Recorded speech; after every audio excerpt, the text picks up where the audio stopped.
Bonjour à tous. Que la paix soit sur vous tous. Je salue les étudiants qui sont présents dans cette salle, africains et russes. Je salue tous les officiels, les personnes politiques, les ambassadeurs, sénateurs et autres qui sont présents dans cette salle. Et parce que mes parents ont bien élevé, je salue aussi sans doute les espions français et américains qui se sont infiltrés dans cette salle. Je sais qu'ils ne me quittent jamais dans chacun de mes déplacements. Et nous allons faire en sorte qu'ils ne se soient pas déplacés pour rien aujourd'hui et qu'ils aient beaucoup de notes à prendre.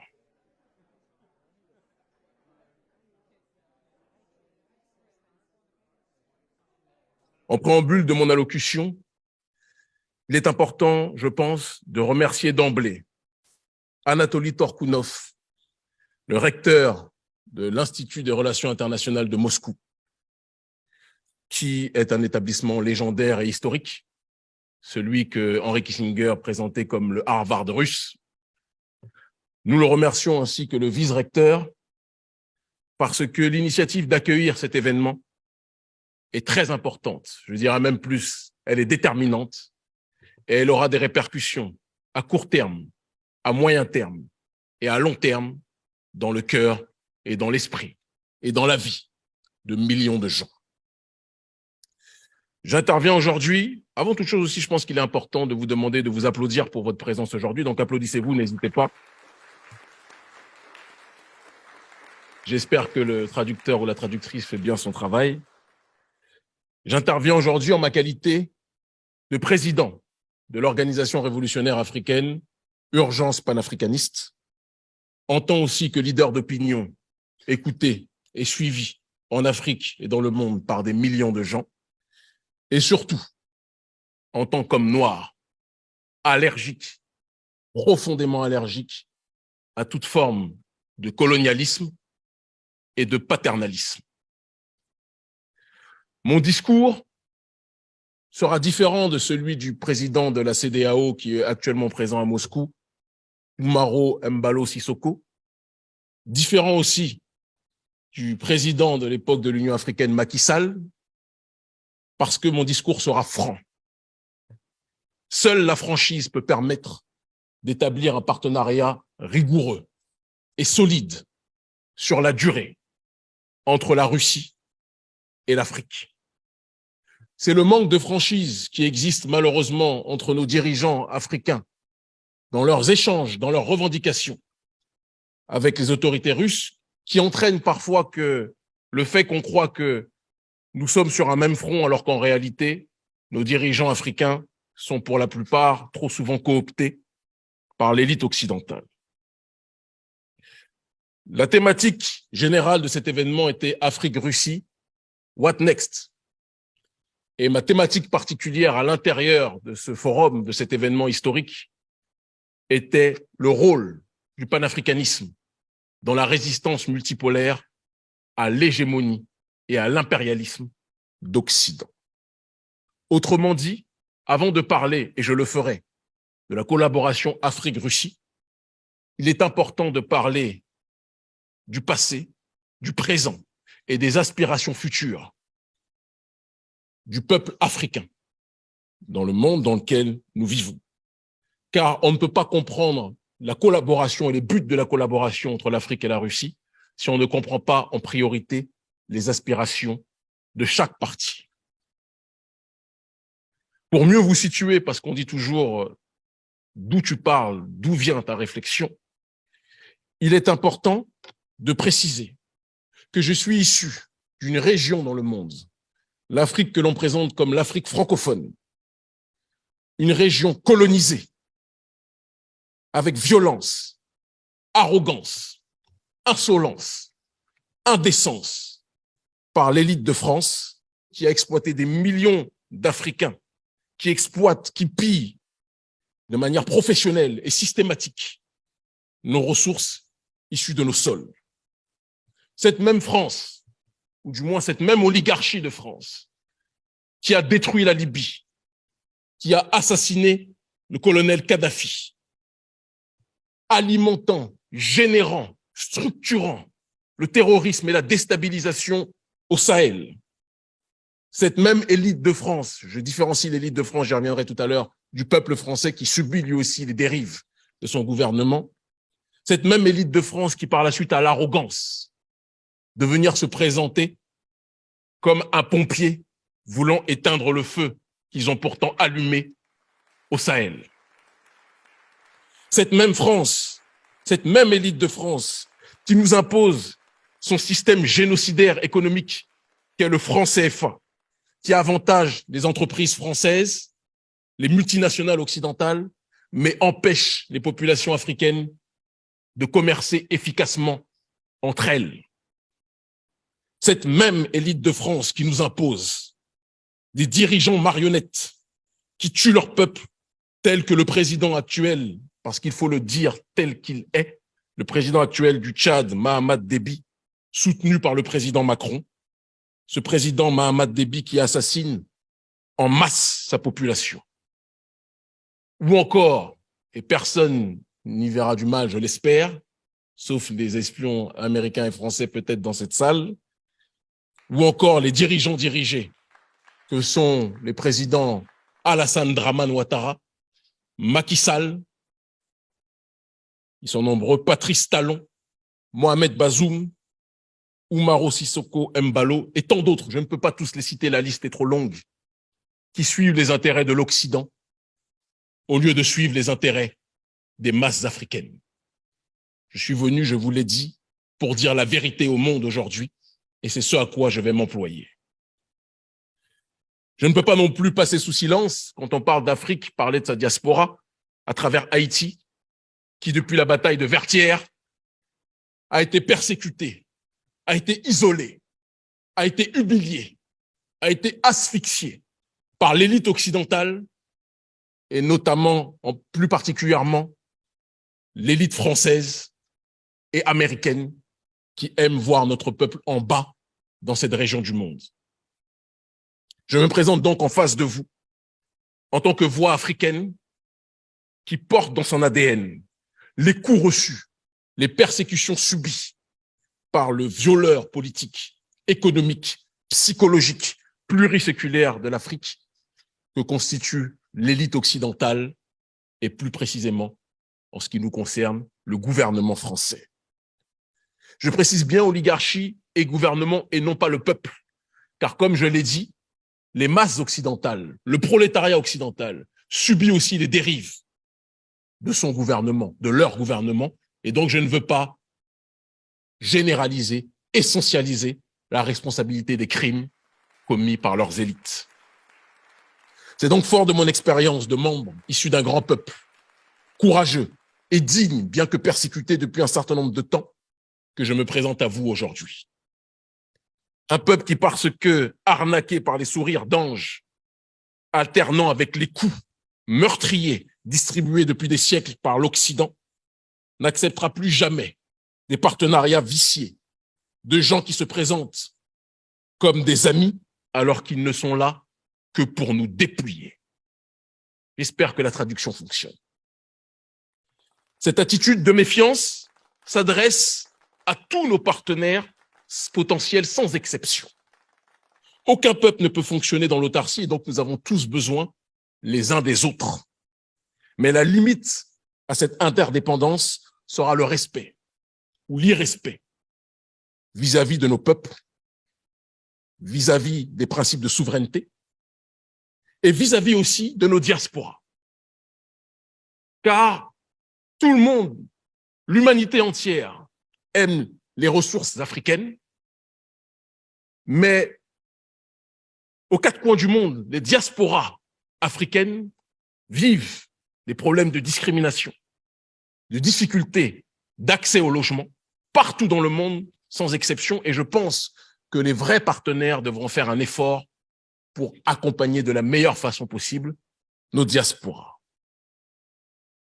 Et c'est dans le cadre de l'exploration, donc, de cette collaboration, venons donc maintenant à l'Afrique-Russie, après avoir placé le décor, de l'exploration, de l'analyse prospective, de la collaboration entre l'Afrique, ce grand peuple d'Afrique, et ce grand peuple de Russie, que je suis présent aujourd'hui. Comme nous, La Russie subit depuis trop longtemps, mais avec dignité, avec courage, une guerre qui ne dit pas son nom, orchestrée par l'oligarchie d'Occident. Une guerre qui a vu l'Union soviétique être démantelée lâchement par les trucages et autres manipulations lors de la chute du mur de Berlin. Ville de Berlin que nous autres Africains connaissons très bien, puisque notre continent a été découpé tel un gâteau lors de la conférence de Berlin en 1884 et 1885 par des gens qui ne voyaient pas les Africains comme des êtres humains, mais comme des sous-hommes qui devaient être colonisés, esclavagisés et maltraités. Nous avons donc, à travers Berlin, un profond point commun. Et je pense qu'il y en a d'autres raisons de ma présence ici aujourd'hui. Il est important, je pense, pour qu'on puisse se comprendre aussi que la Russie aujourd'hui, parce qu'on voit dans les médias occidentaux globalistes, ceux qui dirigent le monde, que la Russie est un pays impérialiste et agresseur qui dominerait, qui agresserait l'Ukraine. Or, ce n'est pas ce qui se passe.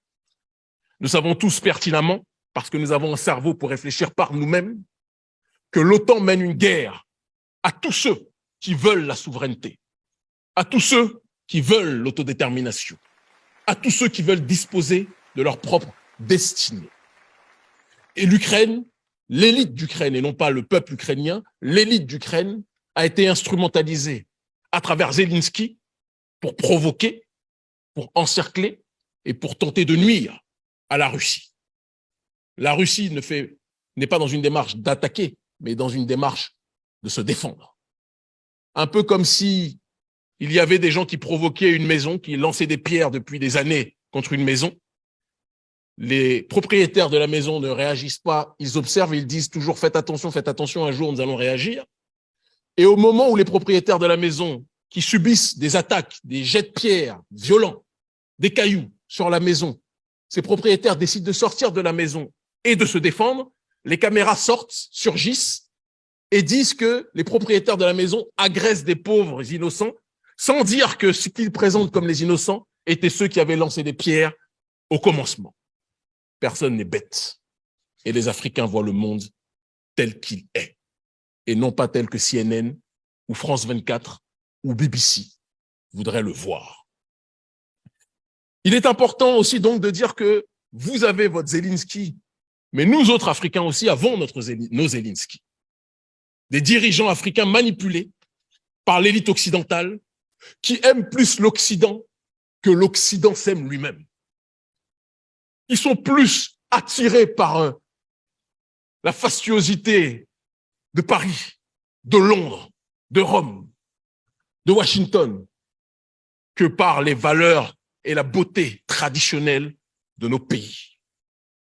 Ces dirigeants, ces Zelensky locaux, nous les combattons aussi. Lorsque l'on parle de cette guerre que l'Occident mène au reste du monde, il est important d'insister sur le fait que la révolte des peuples souverainistes devra être le langage commun usité. Et lorsque l'on parle de révolte des peuples, il est important d'exposer, de clarifier la nature de la guerre. Parce que c'est une guerre mondialiste que nous connaissons. Certains disent ce n'est pas une... Non, c'est une guerre mondialiste. De l'oligarchie d'Occident contre le reste du monde, contre les peuples fiers. Si on ne le comprend pas, on ne saura pas où nous irons. Et dans la nature de cette guerre, ce n'est plus le bloc capitaliste contre le bloc communiste, c'est une évidence. C'est deux blocs. Le bloc des peuples traditionnels, ceux qui défendent leur identité, ceux qui défendent leur tradition, ceux qui défendent leur vision particulière du monde, contre le bloc globaliste néolibéral, économique et sociétal, matérialisé par ce qu'ils appellent le progressisme. Un Occident qui s'oppose à tout ce qui s'enracine dans la tradition, à tout ce qui entrevoit la métaphysique, l'immatériel, autrement dit Dieu, comme le principe suprême, mais qui préfère propager le matérialisme, la décadence, la dégénérescence, la destruction des valeurs des peuples, la destruction de la famille, la destruction de la croyance en Dieu, en divin, quel que soit le nom que vous lui donniez, quelles que soient vos religions, quelles que soient vos croyances. Un Occident dégénéré qui veut imposer son schéma de société au reste de l'humanité, et y compris à son propre peuple qui n'est pas toujours d'accord avec cette réalité. Quand je parle de tradition, je ne parle pas de coutumes humaines, mais de la tradition primordiale dont parlait notamment le métaphysicien René Guénon. Le principe originel de l'univers, la force nourricière et créatrice du monde. L'Occident a décidé de combattre ce principe et les peuples qui lui résistent sont diabolisés. La Russie en fait partie, la Chine en fait partie.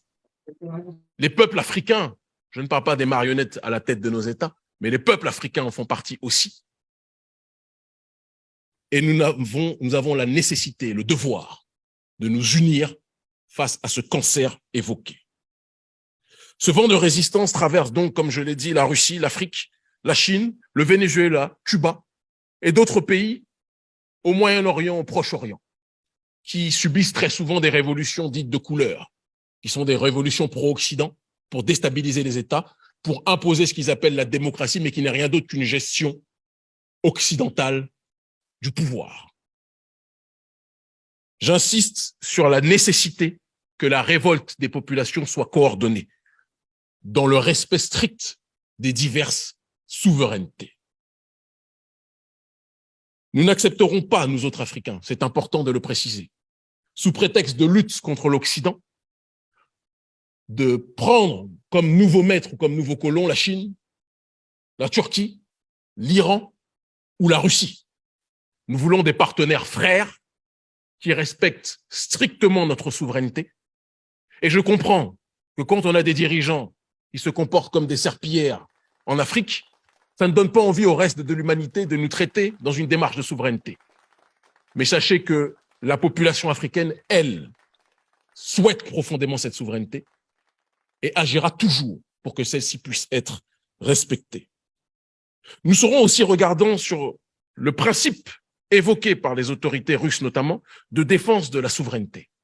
S'agit-il de la souveraineté populaire ou de la souveraineté des dirigeants? Je dis ça parce que, par exemple, au Togo, le dirigeant Faure Gnassingbé, marionnette de la France depuis de nombreuses années, est assez intelligent pour à la fois être dans la logique du colonialisme français et à la fois avoir des bons contacts et des bons contrats en armement avec le gouvernement russe. Le peuple togolais et les masses africaines veulent un partenariat sincère avec la Russie. Mais nous regarderons aussi les dirigeants soutenus, car il y en a qui ne veulent pas la souveraineté de la population africaine. C'est très important que j'insiste sur ce point. Dans le même temps que nous nouons des liens avec vous, il est tout à fait logique que nous tissions des partenariats honnêtes et sincères avec d'autres nations qui peuvent ne pas toujours être d'accord avec la Russie sur les méthodes utilisées. C'est le droit de chacun de pouvoir décider du chemin emprunté. La Russie, je l'ai dit, est un peuple grand, comme le peuple africain est un peuple grand. Les géants ont tout pour se comprendre, ont tout pour s'entendre. Il faut tracer sur le terrain scientifique, politique, technologique, des nouvelles voies pour avancer. Il y a un proverbe africain qui dit que l'immensité des ressources africaines que nous avons fait que le reste du monde a la montre, mais que nous sommes le temps. Et pour lire l'heure, pour lire le temps, nous avons besoin de la montre. Mais une montre sans le temps n'a aucune incidence, importance, aucun sens. Et donc c'est la coordination, l'échange des différentes connaissances, des différents moyens, des différentes technologies qui permettront aux Africains et aux Russes d'avoir une collaboration des plus efficientes. Je terminerai mon propos en vous disant que si le gouvernement russe veut une collaboration radieuse avec l'Afrique, les autorités russes doivent véritablement parier sur la jeunesse africaine, comme certains l'ont déjà fait et je les en remercie. Car la jeunesse africaine constitue la majorité du peuple africain. Et contrairement aux dirigeants africains qui, lorsqu'il y a eu l'effondrement du mur de Berlin, vous ont tourné très rapidement le dos durant les années 90, par manque d'honnêteté, la jeunesse africaine, elle, est beaucoup plus sincère. Vous l'avez vu, beaucoup plus franche aussi. Mais je le disais tout à l'heure et je le redis aujourd'hui, seule la franchise entre nous permettra d'avoir un partenariat solide. Et je vous le redis, nous sommes les leaders d'aujourd'hui et nous sommes les leaders de demain. Pariez donc sur nous pour un avenir solide demain. Merci infiniment.